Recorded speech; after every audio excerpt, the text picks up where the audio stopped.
The next item of business is a statement by Kate Forbes, Deputy First Minister, on Ferguson Marine. The Deputy First Minister will take questions at the end of her statement, and therefore there should be no interventions nor interruptions. And I call on the Deputy First Minister to make her statement. Up to 10 minutes, please.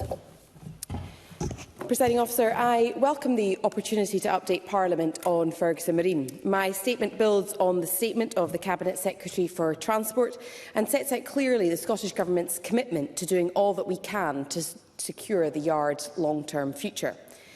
Ferguson Marine is the last commercial shipyard on the Clyde.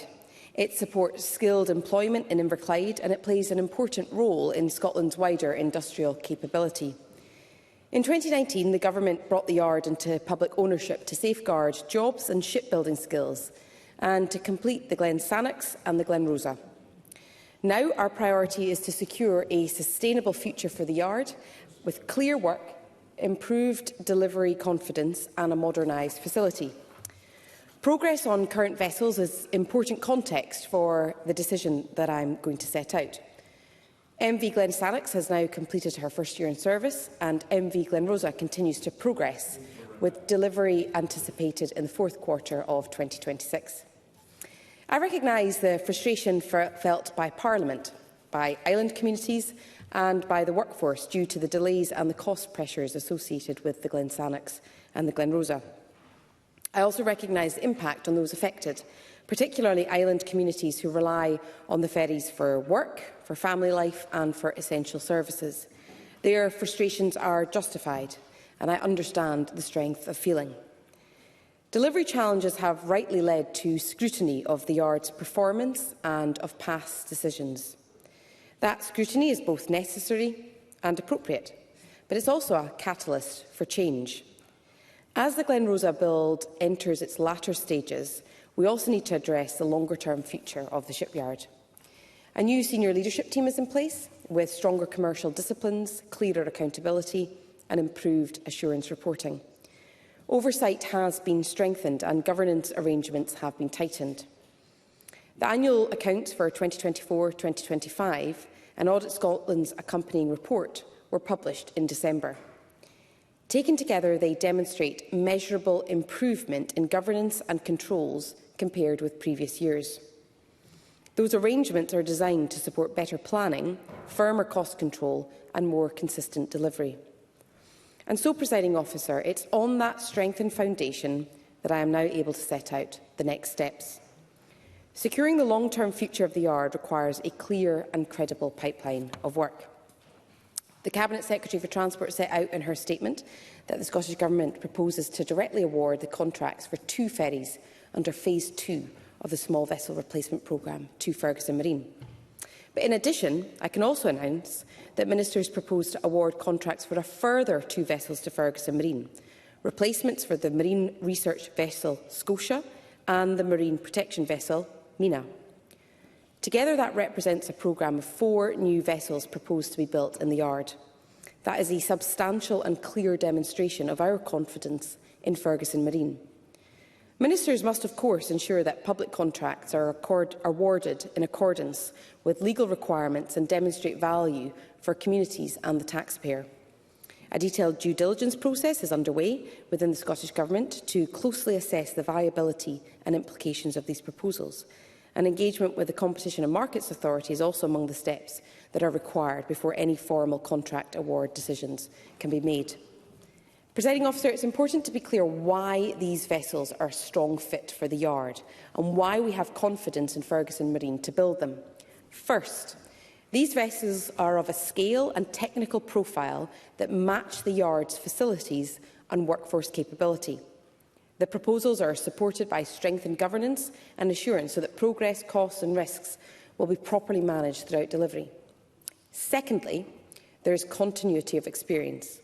In several cases, these new vessels replace vessels previously built at the yard, building on knowledge of similar vessel types and public service requirements. And thirdly, the proposed programme supports steady delivery. A pipeline of vessels allows the workforce to move from project to project and support investment in training, apprenticeships and productivity. Presiding Officer, this proposed programme is intended as a bridge to the future, but it's not the limit of our ambition for Ferguson Marine. A sustainable shipyard must be able to win and deliver work beyond a single customer. Ministers intend to return the business to the private sector when the time is right. The proposed programme would provide a stable baseline, allowing the yard to plan its workforce, strengthen its supply chain and invest in improved ways of working. It would also provide the yard with an opportunity to re-establish itself as a credible, competitive shipbuilder by demonstrating consistent delivery, controlling costs and delivering vessels that perform in service. The proposed 4-vessel programme would form the core of the yard's workload over the next 5 years. Alongside that, the yard would continue to have capacity to take on other commercial work where it can be planned and delivered without compromising the delivery of these public service vessels.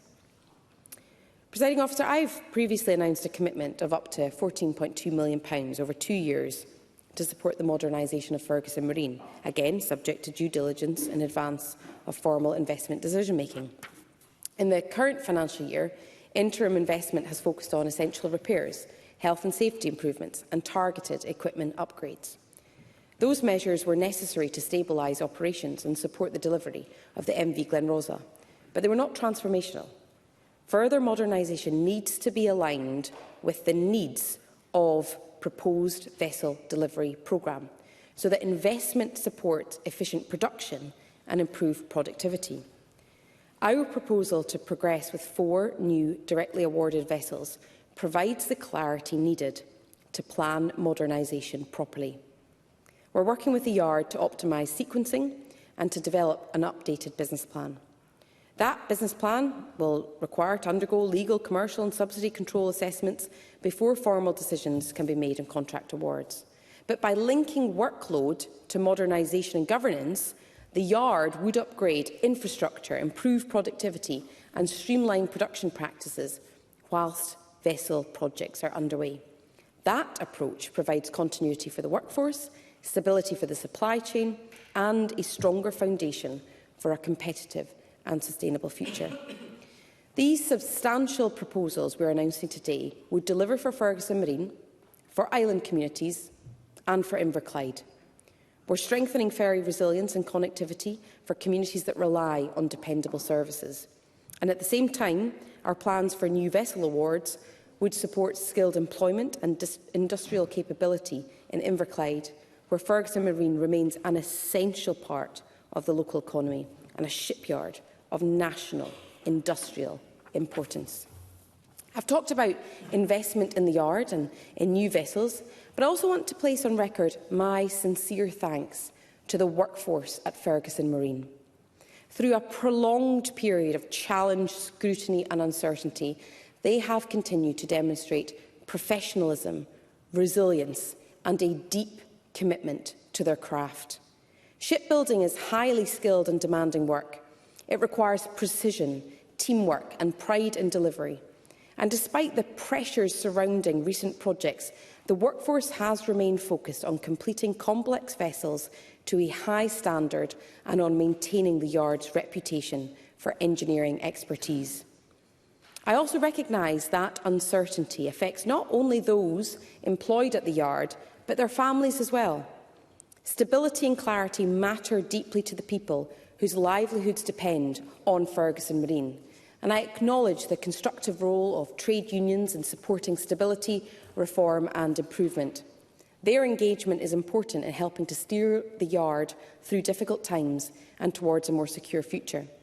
I spoke with Alex Logan and Kenny Meehan of GMB again this morning, and they stressed the need to retain the young workforce at Ferguson Marine. And so, in conclusion, Presiding Officer, my statement makes clear that the Scottish Government is committed to doing all that we can to secure a competitive, productive and sustainable future for Ferguson Marine. And with our proposal to award a 4-vessel programme to the yard, we're setting a clear ambition for Ferguson Marine's future, one built on shipbuilding confidence, capability and continuity. We rescued Ferguson Marine for a purpose, and we are determined to see it succeed. Thank you. Thank you, Deputy First Minister. Before moving to questions, I wish to highlight that the presiding officer should not be reading in the media that details of an announcement of this significance are in circulation shortly before it has been made known to this Parliament.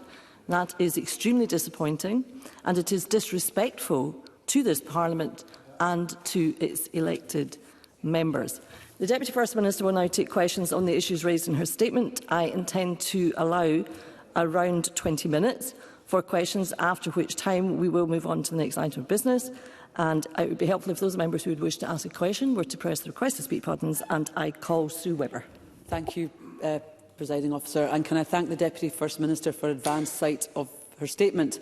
And can I welcome the announcement that the Scottish Government intends to return Ferguson Marine to the private sector when, and I'm quoting, the time is right. Securing international contracts is the best way to ensure that shipbuilding remains on the Clyde. And that being said, while the yard remains in public hands, it should be expected that it provides value for money for taxpayers and delivers for our island and coastal communities. Can I ask the Deputy First Minister what engagement she has had with the board of Ferguson Marine over the MV Glenrosa, and how does the Deputy First Minister envisage any potential delays and increases in cost to the vessel before the latest promised delivery date at the end of this year? And secondly, considering the long-standing issues when it came to the construction of the MV Glensannox and the Glenrosa at Ferguson Marine, what guarantees has the Deputy First Minister had from the yard that these 4 new vessels are to be delivered on time and on budget? Deputy First Minister. Well, I engage very regularly with the Chief Executive largely and the Chair of Ferguson Marine about the Glenrosa. I have said to this chamber before that the priority is to deliver the Glenrosa. She will be aware that for the yard having an additional pipeline of work, there is an even stronger incentive to complete the Glenrosa on time because there is further work coming. And I know that Ferguson Marine formally advised the Net Zero Energy and Transport Committee that the target delivery date for MV Glenrosa is now expected in Q4 2026, and also provided the additional information on the cost to complete the vessel, which had increased to £192 million. And so I want to reassure her that that engagement is happening regularly, but I have often heard it said that with an additional pipeline of work, the incentive significantly increases to complete the ship to that schedule. And I call Neil Bibby, who's joining us remotely. Mr Bibby. I thank the Deputy First Minister for advance sight of her statement. The number one reason we don't have a resilient ferry service is we don't have a resilient ferry fleet. The SNP have taken almost 19 years to equal the number of ferries built under the Scottish Labour-led government in the previous 8. I welcome the decision to directly award 2 ferries and 2 marine vessels to Ferguson Marine, which the yard has a track record of building before. Scottish Labour have said before the Scottish Government need to lead by example by awarding the yard future work. I also join the Deputy First Minister in commending the work of the GMB, in particular Alex Logan. There's been a lot of blame to go around about the ferries fiasco, but the one group of people who have been blameless throughout are the workforce. When does the Deputy First Minister expect work on the vessels to start and be completed by? When will the business plan for yard modernisation be updated by? And to give confidence to the Parliament, public and workforce, what of these measures will be completed by the time the Deputy First Minister leaves office? Deputy First Minister. I thank the member for that question. It is worth putting on record what my colleague said a few moments ago, that a third of the vessels in the fleet are currently being replaced as we speak. And we've obviously set out plans for further work today. In terms of the timescales, there is due diligence and formal approvals required, so I will reserve my position on when the work would start. But we understand the sequencing here being the completion of the Glenrosa and then the bridge to these additional 4 vessels. I said in my statement that we expect that to provide additional work over the next 5 years, but critically, it will also allow for the yard to secure additional work on the open market, and to do that alongside this pipeline of work. So it's really critical that this pipeline of work is understood as a means to bridge that gap, but it is not a case where we want Ferguson Marine to only be working with one customer, namely the Scottish Government. I call Stuart McMillan to be followed by Edward Might. Thank you very much, Presiding Officer. First of all, I want to thank the Deputy First Minister for this outstanding announcement and show support for our yard and also my community. I know this will be welcomed by the workforce, their families and also all of Inverclyde, and I do want to pay particular tribute to Alex Logan, the G&B shop steward, who has been tireless in his efforts to safeguard this yard for many, many years. And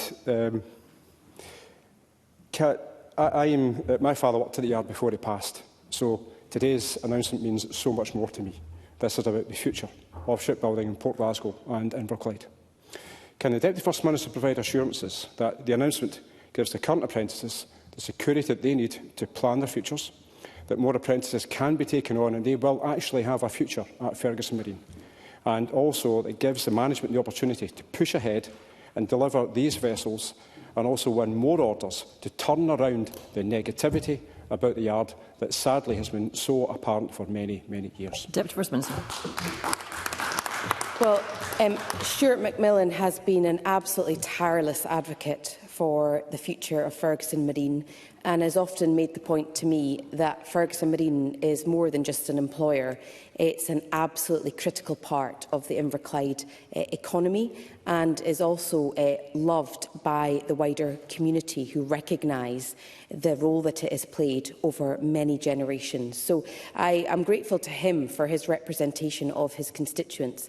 He talked about apprenticeships, and it's also critical that apprenticeships have confidence that there is a future for the yard, and delivering this pipeline of work today with these 4 additional vessels, I hope gives apprentices in particular the confidence that they will have work for many years to come.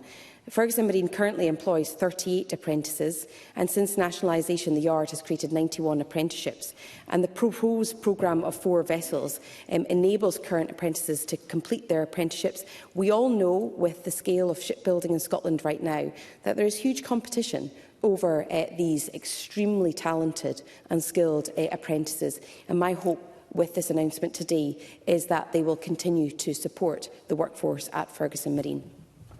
I call Edward Mountain to be followed by Kenneth Gibson. Thank you, Presiding Officer. We've heard in the Net Zero Energy and Transport Committee that the under-recoveries for Ferguson Marine run at about £1 million a month. That's just to keep the lights on. So there'll be considerably larger costs to run between now and when the contract comes on stream. I wonder, Presiding Officer, if the Cabinet Secretary could confirm that the figure that was given to the Net Zero Energy and Transport Committee of 20 to 25% cost over and above any other yard would be what it would cost to award the ferries to Ferguson Marine. So, effectively, by ordering 4 boats, you would have built 5 somewhere else. Is that figure of 20% no longer valid? Deputy First Minister. Can I talk about the principle and then come on to the specific figure? So, in terms of the additional cost, we know how critical it is to undergo a programme of modernisation. So if Ferguson Marine are to meet the objective I have set to secure work on the open market, then they need to be as competitive as possible. We had provided the additional capital investment in order to support their modernisation objective, and they've been very clear about how they could invest in additional equipment and so on, so that they are internationally competitive. It has not been possible to release all of that capital until there was work, because it needs to be clear that that investment is aligned with income that is coming into the yard. So we are now able, with the announcement that I've made today, subject to all the due diligence points I've previously made, to release additional funding from that capital commitment. In terms of the 20% figure, that is not a figure that I am familiar with. It also is really important to state that Ferguson Marine, in undergoing this programme of modernisation, will need to work with the Scottish Government and others to ensure that the costs are appropriate. So that's the reason for undertaking the due diligence work. But I would be very sceptical, I have to say, of figures that are provided at this point, because it is in advance of the due diligence process and also in advance of the modernisation work that is required. I call Kenneth Gibson, to be followed by Richard Leonard. Thank you, Presiding Officer. I warmly welcome the announcement of new vessel procurement at Ferguson Marine. However, given the difficulties seen in the construction of the Glen Sannox and Glen Rosa, can the Deputy First Minister elaborate on the Scottish Government's future vision for the yard and how it will be supported to secure future contracts and long-term careers for the workforce? Deputy First Minister. Well, the commitment is to support Ferguson Marine to compete on the open market for additional work in order to safeguard its future. We are going to do that, we're going to support them to do that through two ways. One is with the capital funding that's been announced to support modernisation, and secondly, with this bridge of 4 additional vessels. We all know in this chamber that Ferguson Marine has been subject to extensive debate, and when it comes to Ferguson Marine operating or securing work, they need to be able to demonstrate delivery. We believe that these 4 vessels are very consistent with the technical capabilities at Ferguson Marine, with the skills of the workforce, and indeed are replacements in many cases for vessels that they previously built. So we think it is an excellent fit, and it also allows them to demonstrate that they are able to deliver vessels on budget and according to the timescales that have been outlined, which I believe will help them as they secure work on the open market. I call Richard Leonard, to be followed by Jackie DeBar. Can I remind members of my voluntary register of trade union interests? What we've said all along is that we just want these workers to be given a fighting chance to win orders. So I certainly welcome today's news. Back in October, the Deputy First Minister told me that of the £14.2 million set aside for capital investment in the yard, only £570,000 had been spent. So when will the rest of the capital investment be released? The Deputy First Minister talks of working with the yard to optimise sequencing.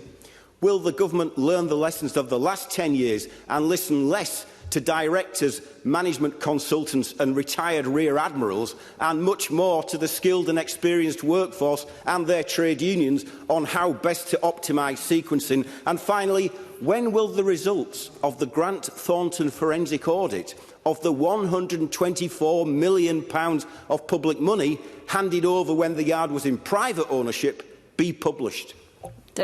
Well, this allows me to put on record and to name him specifically how grateful I am to Alex Logan for his absolutely tireless, unwavering commitment to the yard. And I'm sure that he could have spent any free time he had in other ways, and yet his dedication to the people of the yard and to the future of Ferguson Marine is absolutely remarkable. And I think, if nothing else, this Parliament should come together in acknowledging the phenomenal work he has done. And it has always been a great pleasure to engage with him, and I have learned so much from my engagement with him. In terms of working on the additional capital funding, I said in my answer to Edward Mountain that we have focused to date on stabilisation, essential repairs, health and safety improvements, targeted equipment upgrades. But in securing this additional pipeline of work, it enables us to release the additional capital because it is aligned with projects. And we obviously have to navigate our way through the due diligence process associated with subsidy control, but it does enable us to release the additional capital. I would advise that there are a number of members seeking to ask a question, not 3. And it would be helpful if we could have succinct questions and succinct answers. Otherwise, these members will not get their questions asked. I call Jackie DeBar, followed by Lorna Slater. Can the Deputy First Minister say any more about the choice of the 4 vessels and why they are ideal candidates for the development and success of the yard? Deputy First Minister. In terms of the support for the workforce and for the yard, we will continue to keep Parliament updated on the progress that we make. I'm very conscious that over the next 3 weeks before the pre-election period, we will make rapid progress within government on the steps that I've outlined, and will return to Parliament with additional information, obviously, after the election. I call Lorna Slater, followed by Jamie Green. A lack of a detailed engineering design specification at place of order was what kicked off the difficulties with the current vessels, and something that at the time raised eyebrows and shock from those of us working in marine construction. What is the status of the design specification for these new vessels? Deputy First Minister, does Ferguson's know what they're actually going to be building? So obviously there's been engagement up to this point, particularly from Marine Scotland, and the member will appreciate that within government there are quite tight lines in terms of communication. My responsibility is to Ferguson Marine, who in this case would be constructing the vessels, and quite rightly I am not particularly close to the parts of government that would be procuring these vessels, namely Transport Scotland and Marine Scotland, and that is for a very important reason. But I do understand that there's been sufficient exchange of information to know that these are good fits for Ferguson Marine. I call Jamie Green to be followed by Emma Roddick. Thank you. I absolutely welcome any intention to give the yard some work. It's something that has cross-party support. It's been crying out for it for a number of years. So any move towards that is very positive, and I'm grateful for it. But I do feel, and I want to ask, I do feel a little bit of uncertainty in the ministerial statement today. I read carefully the language used by the Deputy First Minister and in her statement around the uncertainty of CMA approval for this. The Government was very adamant at stage one that it could not direct award. So what has changed in that interim period? Is it an intention to award more work? Is it a hope to award new work? Or is it a desire to award new work? And when will we know, finally, if that is possible Deputy First Minister. So there's a very thorough process. We know what steps are required. Officials are currently progressing a dedicated programme of work to assess and enable the proposed approach. The programme brings together all the relevant policy, legal, commercial, finance, procurement and delivery teams across government. We always balance the tension of letting Parliament know the direction of travel before all the work is done, for the reason that Parliament keeps asking, for good reason, and also because once that work is underway, sometimes it's harder to keep a lid on some of the material, and I know Parliament's always called for additional scrutiny. So we are making this announcement, having done initial work with the support of independent advisers to strengthen assurance and provide external challenge, but we are now going to progress with the next steps around ensuring that it is compliant with CMA, with the due diligence and so on. Obviously, compliance is not optional. Compliance is required. I call Emma Roddick to be followed by Stephen Kerr. Thank you, Presiding Officer. It's vital that we invest in the yard's future sustainability, and I warmly welcome this announcement from the Deputy First Minister. Could she say any more about the expected timeline for delivery of these vessels and the benefits of a confirmed pipeline of work? Deputy First Minister. Yeah, well, I said in my statement that it would be over the next 5 years. There is a programme, obviously, to complete the Glen Rosa, and I think it's quite important to reiterate the requirement for the yard to complete the Glen Rosa. That has obviously been updated to imply that it would be complete in Q4, and we would anticipate the work being ready to go shortly after that. I call Stephen Kerr to be followed by David Torrance. Presiding Officer, I'm not entirely sure what we've heard in this announcement, because there seems to be so much that's uncertain in relation to what the Deputy First Minister is saying. I think actually Jamie Green's question wasn't properly answered by the Deputy First Minister. It sounds to me like this is a statement of direction of travel or some kind of indication of an intention rather than an actual announcement of an award. And that will probably be down to the fact that the £14.2 million is subject to subsidy control, and the orders are dependent on the £14.2 million. So, can the Deputy First Minister assure the Chamber that this is not yet another false dawn for Ferguson Marine, and that there is not legal advice that may yet block this intention from becoming a reality? So I can unequivocally say that the orders aren't dependent on the distribution of the £14.2 million, but we do know that that can run alongside the projects. What I was referring to earlier in relation to Edward Mountain is that you need to be able to demonstrate income if you're going to be providing funding. It's just fairly basic element of subsidy control. So you can't just give funding without there being an obvious source of revenue for the yard. So that's just the point I am making, but it's not that the vessels are dependent on the £14.2 million. In terms of what I've announced today, what I've announced is our proposal to directly award 4 new vessels to Ferguson Marine. I've referred to those 4 vessels. Any award proceeds following completion of detailed legal, commercial and subsidy control assessments. That's a fairly ordinary, normal part of the work that government does. Engagement with the CMA forms part of that process, but what we're setting out today is our proposal to directly award 4 new vessels. So I think that's not really up for debate. I call David Torrance, followed by Paul Sweeney. Thank you, President Officer. As the Deputy First Minister set out, Ferguson Marine has seen welcome improvements in governance and reporting, and alongside the significant announcement, it is essential this trend continues.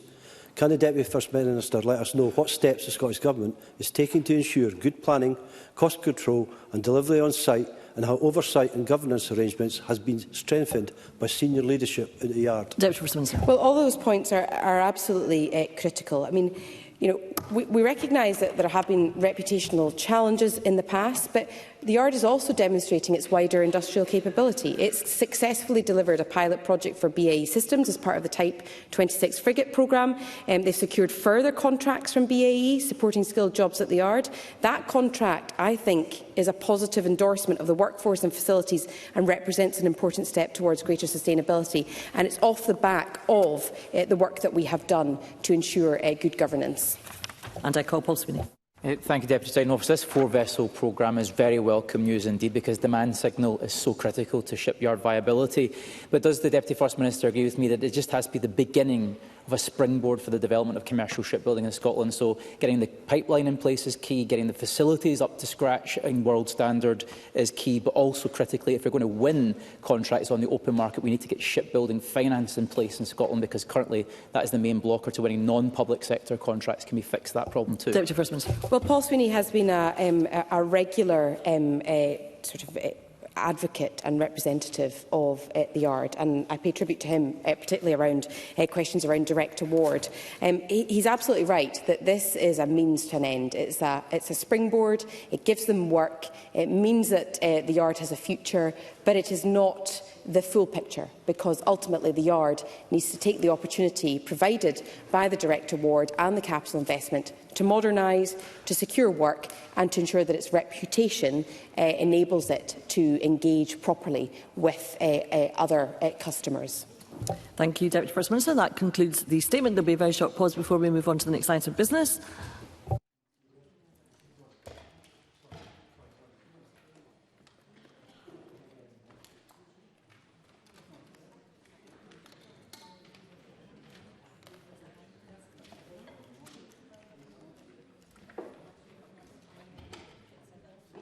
Thank you. Could I ask those members who are leaving the chamber to please now do so quickly and quietly, as we do wish to continue with our business. Thank you.